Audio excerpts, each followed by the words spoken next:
Welcome to the African Utility Week studio. I am Denise, Content Manager for Engerati.com. And here with us in the studio, last interview of the day. Thank you very much for taking some time out of your busy schedule to join us. Yes. I have Robert Mubiru. Yes. And Robert Mubiru is coming from UMEME, Yes. and it is it is the largest electricity distribution company in Uganda. Yes. You conducted a presentation at the Utility Week, Yes. and it was mainly about experiences with revenue protection. Would you like to expand a little bit on that presentation for us? Thanks, Thank you Robert. very much, Denise, for having me. It's always a privilege to be Thank you. a part of the AUW. It's an amazing event, keeps growing bigger every year. This presentation I made was actually a follow-on on last year's presentation. Yes. Last year's presentation was also about the initiatives that we're doing as a company Yeah. in the various categories or segmented categories of customers. So last year I talked about what are we doing about the mass market, the domestic customer, and how we're managing that space, how we're managing the revenue. The biggest focus area is loss reduction, and there's technology we're applying, plus systems and processes that we put in place for that. Can I just interject there? Sorry, Robert. Yes. Is that non-technical or technical losses, or are we talking about a combination of both? A combination. For the domestics, it's a combination. Right. Because you'll find that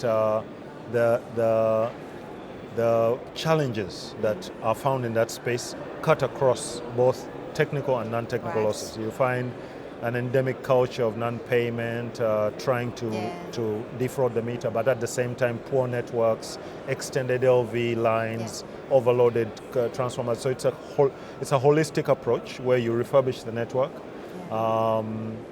put in place strategies to dissuade people from hooking, and then you also apply prepaid metering with a lot of marketing to show people that it's actually in their benefit to control their power consumption, and you're putting the power in the hands of the people, and by and large it's working very well. So, and we're addressing both technical and non-technical.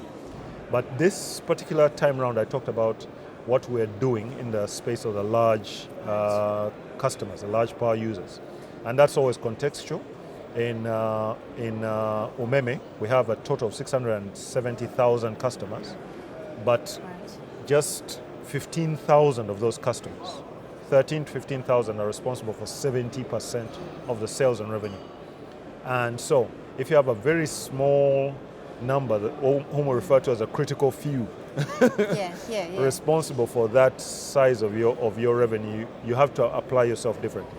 By and large, the installations are quite robust in terms of technical construct. So you have very low technical losses. In the main, they are non-technical losses, and really to call a spade, it's malfeasance of one sort or another, maybe theft or connivance or meter bypass and things like that. So the question is, what are we doing? So we decided to apply technologies, install an AMR system, but also install more secure, monitored enclosures, real-time monitoring that can give us alerts. So that gives us near real-time knowledge about what's happening at the installation. Our previous philosophy was to have the installations and you'd have routine reading cycles. So most of the meters would be checked on a monthly cycle. And just downloads of the meters would show in certain cases that after reading at the turn of the month, on the 5th, the guy does whatever he's done and the consumption drops. On the 28th, he undoes it, and then you come and read. And so those are the kind of things we picked up. And whatever they're doing has already been discussed. Everybody knows the full range of what can be done to the meter. So the approach is to secure the meter, keep its reading, its function integral. And also send out a message that we are watching. And but also try and leverage that knowledge, that data, for the benefit of the customer. One of the things that we're selling very hard, and we've already started producing a daily report, is the power status, the power quality status and availability. We tell them that, look, now because we're watching your meter, we know in good time when power's gone or power's bad. And so when you call us, we're not telling you, oh, sorry, let me go and check. Yeah. You're saying, excuse me, we're aware, or we even call you beforehand and tell you maybe we're going to have an outage. Or so it's more proactive. It's very really. proactive, and it's very good for customers, especially in that space where it's all about turnover, reliability of power quality, and things like that. At the same time, we've also passed on this data through a website, and they can look at their consumption patterns, their the Qs, the Ss, the Ps, the power factors, phase by phase on a 30-minute basis, and this data is available to them. Fantastic. Yeah, so it helps them manage their manufacturing cycle, their production cycles, to improve their efficiency. They can see where the wastage is and everything. And I mean, it sounds like you've got the customer engagement pretty down pat. I mean, I assume that these meters have been received very well by customers based on this engagement strategy, or is that not the case at all? Let me say that we have a bit of a journey, a way to go. Yeah. It is true that the best thing to do, the best way to go, is to engage the customer. But it's early days. Yeah. We are engaging the customer. We are putting this data in there, but we can do a lot better. I mean, there's so much more that we can do to bring the customer much closer and give the customer a sense of their importance to us and a sense that we're there to serve them. And so I can't say that we're there. We definitely have that as an aspiration, and that's why we're bringing this technology. And what strategies have you actually put in place? So you are reaching the customer via the website? Yes. And what about by cell phone, by mobile? What happens is those alerts and whatnot are for our consumption. Right. We recognize that they might not be useful because, first of all, they're numerous and they're technical. So they might not be interpretable. Okay. But what we've done is we've created an administration system whereby every group of customers has a sort of like an agent or a relationship manager who is more than just your average relationship manager, understands the technical side of, we call them customer service engineers, and we expect them, that's actually part of their KPIs, to make sure that they're constantly in touch with the customer, constantly keeping them updated, checking on them, and making sure that the quality, the commodity we supply them is meeting their expectations. Right. And that's why I say we're still a way to go, because even seated here, I know we're not yet there, but that's our aspiration. It does seem to be a bit of a global phenomenon, this customer engagement. All of a sudden, it sounds as if utilities have realized that the customer really needs to be put on a pedestal. And they need to be looked after, and things need to be explained properly to them. And it seems, I don't think it's just in Uganda, I think in Europe as well, they're grappling with this idea of engaging better with the customer. Let's talk a little bit, we were talking earlier about access, access to power. You attended a presentation. Do you want to just expand on that and share your view access. on that? Yeah. We have a very, very poor record of access in the country. 15% of our population knows about electricity, and that is not acceptable. And everybody, right through the political to the energy sector stakeholders, know. But also there are many initiatives that have been tabled from the donor side, from governments, especially in the West. There's a Power Africa initiative by President Obama, and there's a C4All initiative by the UN chief, Ban Ki-moon, and many others. And there's a lot of money that has been tabled to try and resolve this. And as a country, and obviously as a company, being the largest distributor, we are aligning ourselves as a company towards the access agenda, because it just presses all the right buttons. Just from the company perspective, if I were to be very, very selfish, the only reason that we'd go for access is because it's going to give us more business, to get more customers. But then it also tackles some of those really thorny issues like the tariff. I mean, it's a direct division. It's a total cost divided by the number of people using power. So the cost per capita would immediately drop. Absolutely. But also it's all about customer service. If people if you're reaching out to more people with electricity, you have more people using electricity. You have your visibility, your impact is larger.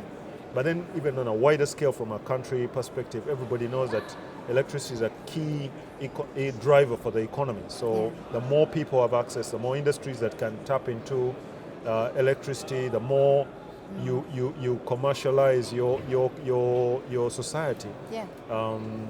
The quicker it progresses, towards the more developed states that we see around the world. So, so the access agenda is really close to our heart as a country, but also as a company.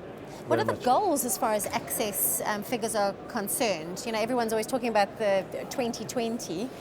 Do you have a certain access figure that the government is working towards or would like to aim for? Yes. By we have a 2025 goal as a government of 40%. Now, that to some people might sound crazy, but it's because we're coming from such a low base. Right. We're at 15%. In terms of access percentages, ours is the worst in East Africa. East Africa, that means Kenya, Uganda, Tanzania, Rwanda, Burundi. Yeah. Even in Rwanda, the access rate is high. Why? Why is that? Well, I think we have not really taken the bull by the horns in the country. Okay. But as I said now, it's the buzzword. Everybody's talking access, right from the ministry to everywhere, to the regulator. Yeah.